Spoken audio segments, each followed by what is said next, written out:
Roxane Gay's first novel, An Untamed State, is one of those books you hear a lot of buzz about. And I read it at the beginning of the year, and it is stupendous.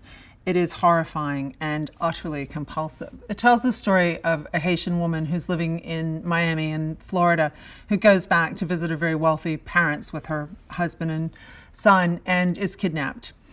And her father refuses to pay the ransom. And so for 13 days, she is raped and tortured. She survives it and goes back to the States, and the second half of the novel is an account of her coming to grips with what's happened and what's happened also in her marriage as a consequence of it.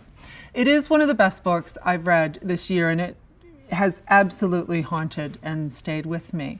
More recently, I've read Gay's book, Bad Feminist, which is a collection of essays, and in a completely different way is about women in the world. It is about sexual violence, but it's also about popular culture. I was at an event a couple of months ago, and there were a lot of young women there, and none of the young women knew how to identify as a feminist. And so, you know, I'm hoping that with Roxane Gay coming, that if nothing else, they can come along and listen and potentially identify as bad feminists.